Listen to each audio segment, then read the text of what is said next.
Hi, today we're going to do the dinner rolls that we usually sell for the Thanksgiving bake sale.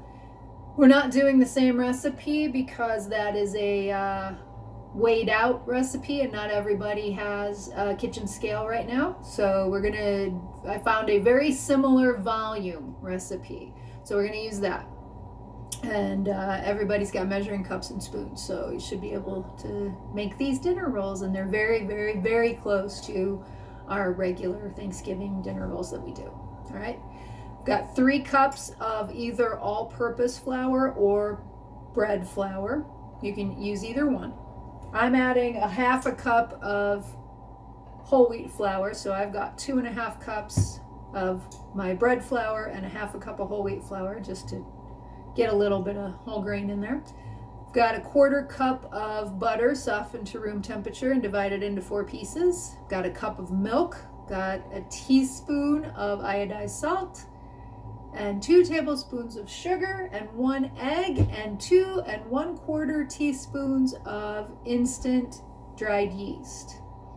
You can exchange instant for active dry yeast. They are similar in the amount you would need. So if you couldn't find instant and you have active, that's totally fine. If you have active yeast though at home, you do want to probably put it into your milk. So you want to heat up your milk a little bit.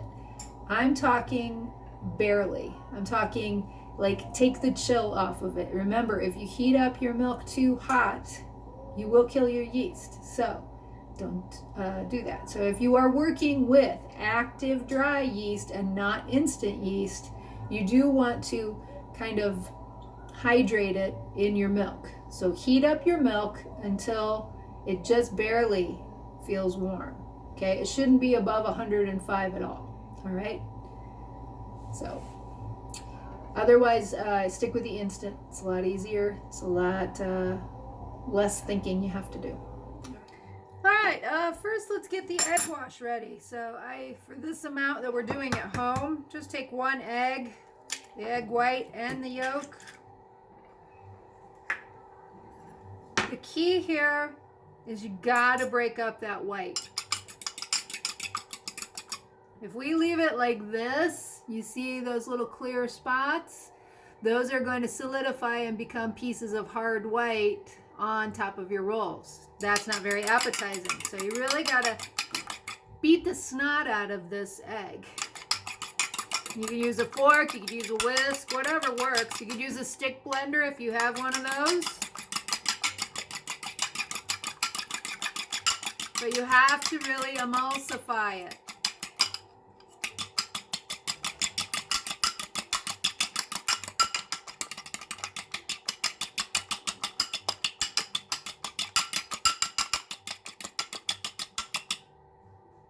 Alright, that looks good. And then I'll add 2 tablespoons of water just to thin it out a little bit. And that is for our egg wash for after. We're going to use straight dough method on this. Yes, it is an enriched dough. And, you know, we could do a modified straight dough method, but there is no reason that we need to. So I am just going to put all of my ingredients in the bowl at one time. So we've got our egg yolk, our whole egg, 1 cup of milk. This has been at room temperature. I've got my salt, my whole wheat flour, my bread flour, and my sugar all in here.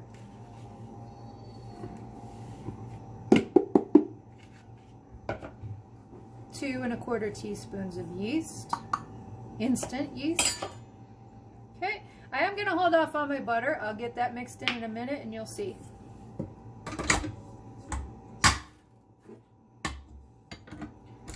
I don't put it on a paddle first. I just use the dough hook. We're just going to incorporate this. You can do this by hand. You don't have to have a mixer. We're going to let it come together. When you're mixing bread dough too, it's too strenuous on your mixer if you go above speed 2. Right now I'm just on mix. You don't want to go above speed 2 when the time comes. You can see my butter is nice and soft. Okay, I'm gonna add that in.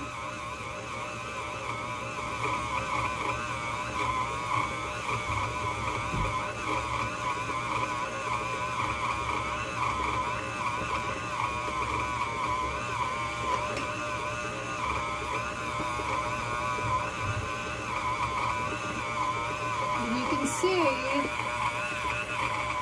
it's coming together.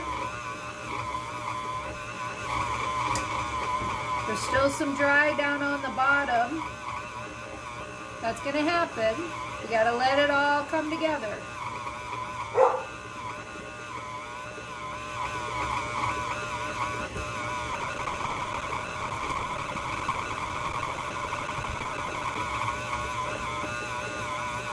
And I'm on speed 2. You don't want to go above that. Now it's come together. Now we want to knead it. And that kneading action is going to take it from a shaggy mass, which it is right now, into a nice smooth ball. Now, if you're doing this by hand, okay, when you knead, you basically use the heel of your hands and you push it out and fold it back on itself. Push it out, fold it. Push, fold. And just keep doing that until you form a nice smooth ball. And we're going to try that window pane test that I showed you guys in the introductory yeast bread PowerPoint in a minute here.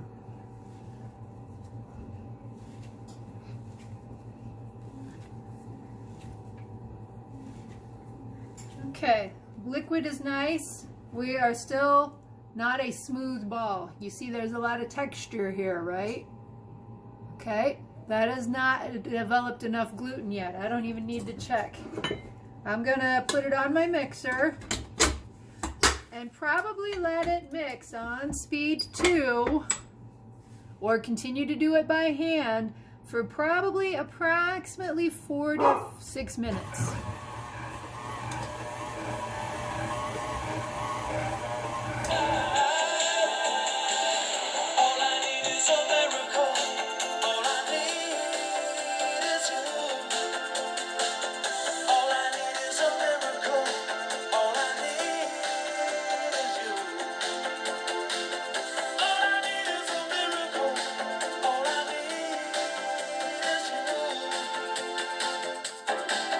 So I let the machine do a lot of the work. I finished it up a little bit.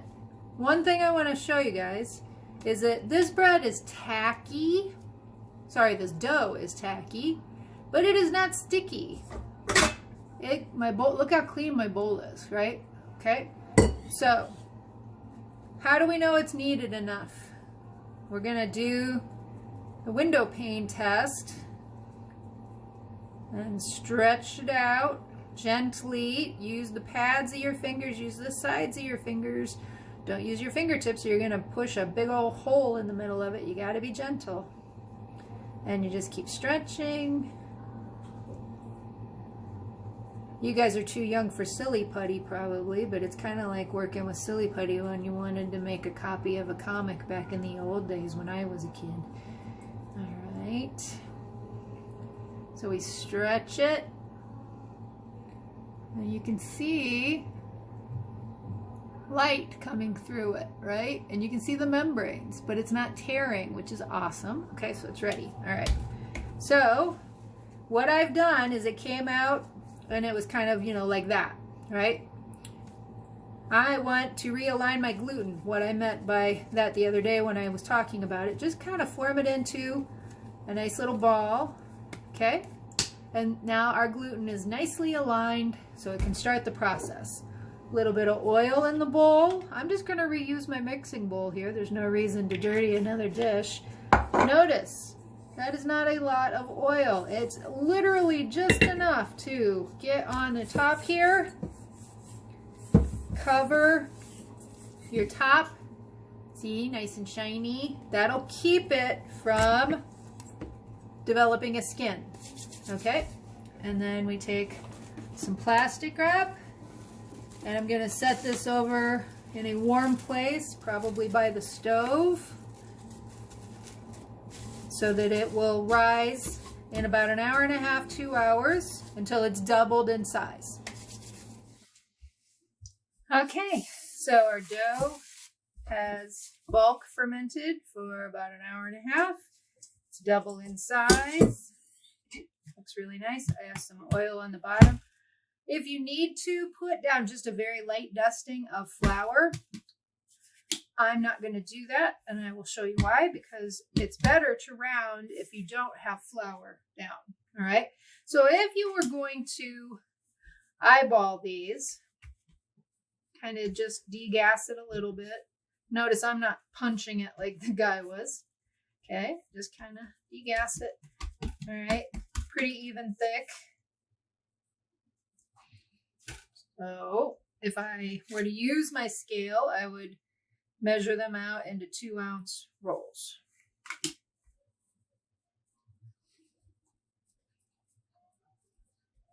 Since we're going to eyeball it,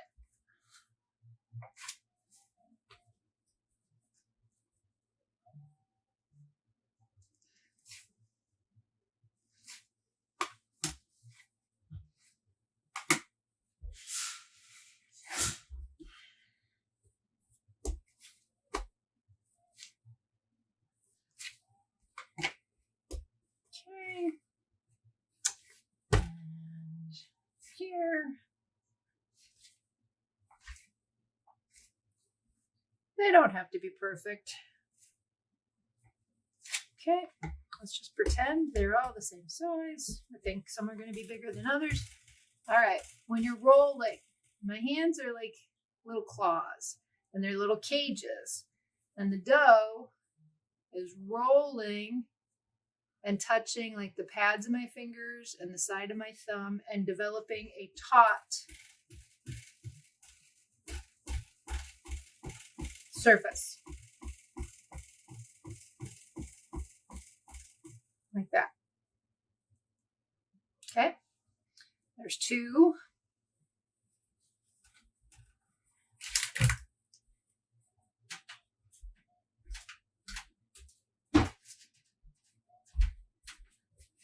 Sorry, the starter was making noise while I was rounding. Now the egg wash bowl is. Okay.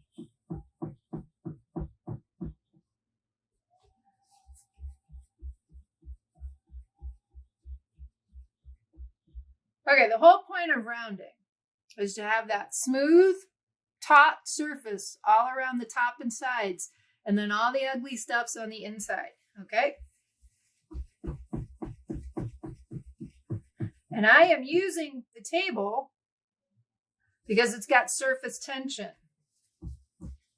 to help me roll them.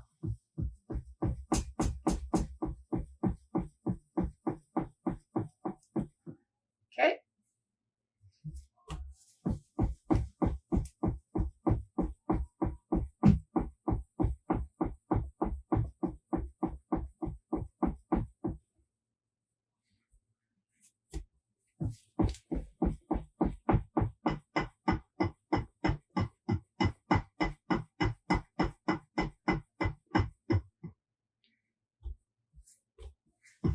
And the last 2. These aren't exactly the same size. If I would have weighed them out, then I would have even, but not bad for eyeballing them.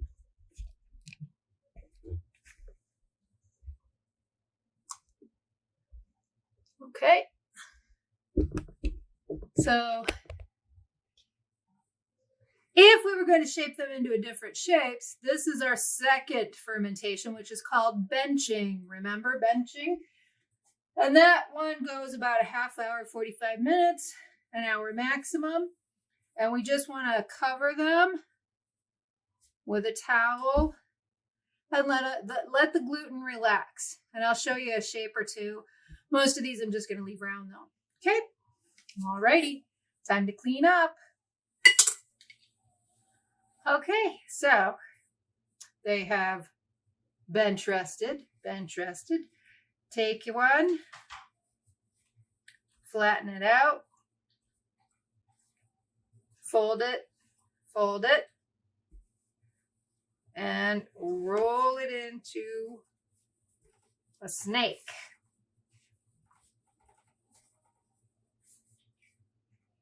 Roughly about 8 to 10 inches. Okay. And then tie it around your hand. Bring one end up through. I always have to do this a couple times. Bring one up through, one up, one down through. And you have a knot. Let me show you that again. Flatten it out. Okay. Kind of bring it together into a snake. Okay. And bring it around. Bring one up through. Take the other one down. And you have a knot.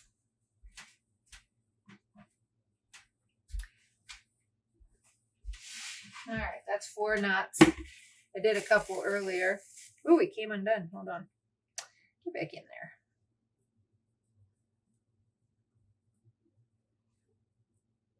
It wasn't quite ready earlier, so I was just playing around. Okay, so here's 4 knots. All right, let's do some rounds.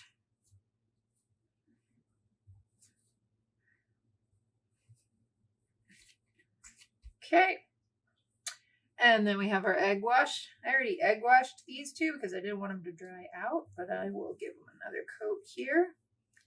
We've got our oven on 375. When you egg wash, make sure that you don't have drips going down the side. Remember, it's going to have some oven spring, right? So you want to go all the way down to the bottom. Shouldn't be drenched. We don't want the egg wash to be puddling on the pan. Okay, I'm using my silk pat again. You guys would use parchment or else spray your pan. You can also put down a little bit of cornmeal instead of pan spray if you want. They won't stick to that. But the parchment paper or the pan spray is probably the best route to go at home.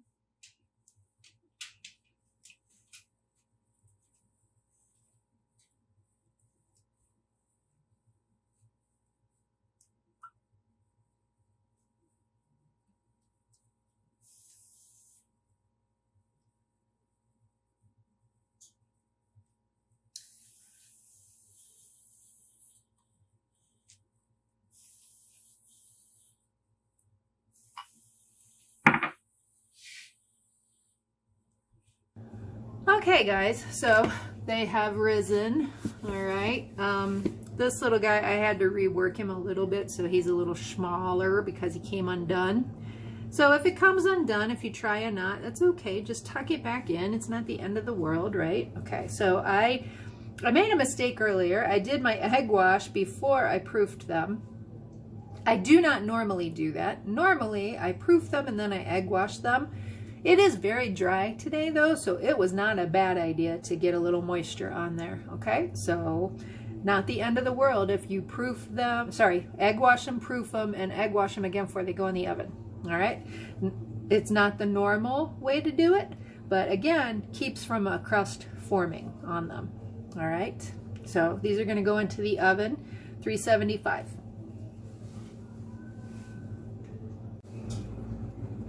All right, they came out of the oven. All right, so as you can see, what a nice shine and color, and that's from our egg wash, very shiny. These took 14 minutes in my oven. All right, so I would say check them in 12 minutes and go all the way up to possibly 15 minutes. All right. You can see that the knots, couple of them, because of oven spring, remember that when it hits the oven immediately, it comes, it springs up a little bit more.